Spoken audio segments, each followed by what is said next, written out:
this attack that it looked like something out of a U.S. Action TV series like 24 and so on, where people dress up in commando-style clothes, heavily armed, and this well planned type attack. It is horrifying for the people who must have been in the middle of it, but obviously some kind of specialized commandos of some kind of organization were part of this. Now, 5 people have died and 22 others have been injured after an apparent terrorist attack at a Turkish aerospace company near the capital, Ankara. Turkey's interior minister says the 2 suspected attackers, a man and a woman, were neutralised at the scene, and that this evening its forces have struck sites linked to the Kurdish militant group, the PKK, in Iraq and Syria, blaming it for the attack. I've been speaking to Bozu Daragahi, international correspondent at The Independent. There was an attack by gunmen involving explosions and gunfire on TUSAS, which is the state-owned arms and aviation company of Turkey that develops airplane parts as well as drones for surveillance and combat, and other mostly aeronautic, military and aviation tools and equipment, including as a contractor for the US F-16 fighter jet program.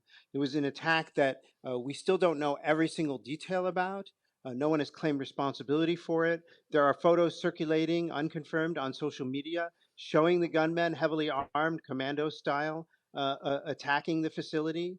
And as far as we know, according to official reports, at least 4 people have been killed and 14 injured in this rather blatant and unprecedented attack. And I'm hearing actually that the death toll may already have risen to 5, but it was clearly a pretty well planned and a large scale operation, this. Yeah, I was joking with a friend in sort of looking at the broad outlines of this attack that it looked like something out of a U.S. Action TV series like 24 and so on, where people dress up in commando-style clothes, heavily armed, and this well planned type attack. It is horrifying for the people who must have been in the middle of it, but obviously some kind of specialized commandos of some kind of organization were part of this. I'm looking at comments from the Interior Minister describing it as a terrorist attack and saying that it's most likely related to the PKK Kurdish rebel group. What more can you tell us about that? I would agree with that profiling of this attack. Because this is this kind of target and the style of attack that is most likely close to the Kurdistan Workers' Party, i.e. the PKK, and its far left offshoots, rather than the other terrorist groups that are roaming around in the region, which include ISIS and Al Qaeda, which would more likely than not attack civilian type targets, shopping malls, etc. So this definitely fits in with that pattern. There is also a political context. There has been talk in recent days, somewhat shocking talk, about making peace between the Turkish government and the PKK. Even the leader of a far-right party that is a member of President Recep Tayyip Erdogan's coalition, has been calling for the leader of the Kurdish rebel movement, of the PKK, to speak publicly and to come out of his prison confinement and make a public statement. So there's been this effort. So this could be an effort by another faction within the PKK to make sure those talks and that kind of peace effort is cut off at the inception. The PKK is a long-standing Kurdish separatist group. I mean, has it carried out attacks like this in the past? Sure, they specialize in hitting military targets, military convoys, and so on. They don't really do the civilian-style attacks, that kind of atrocity. So yes, this is very much in line with their kind of attacks in the past. They've hit military checkpoints, military installations, and so on. This is also a very interesting target. This is a company, a state-owned company that is responsible for developing some of the very same drones that Turkey is kind of celebrated for in military circles.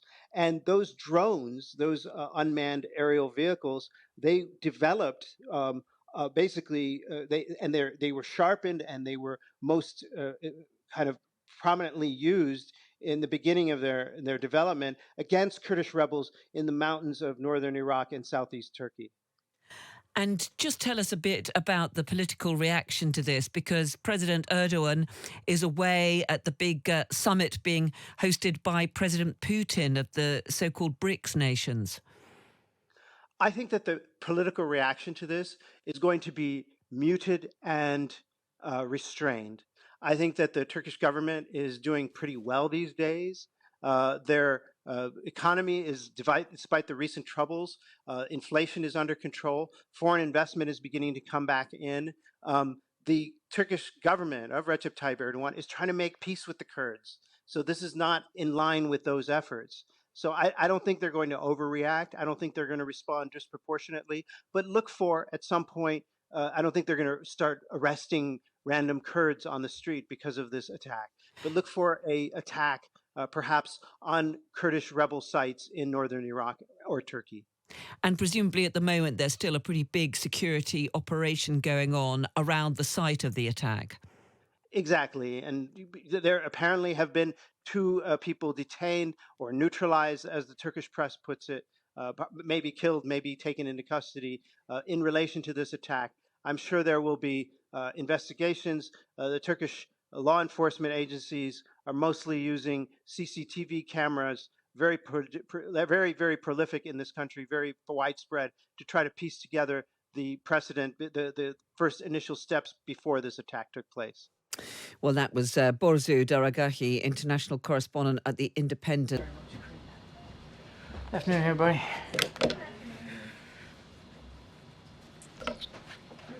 I do want to start by extending our thoughts to the victims of the horrible terrorist attack in Ankara, Turkey this morning. Our prayers are with all of those affected and their families, and of course also the people of Turkey at this very difficult time. Now, Turkish authorities, as they've said, are investigating this as a possible terrorist attack. And while we don't yet know the motive or who is exactly behind it, we strongly condemn this act of violence. Now, I think as you have all heard earlier this morning, we have seen the public reporting indicating that North Korean soldiers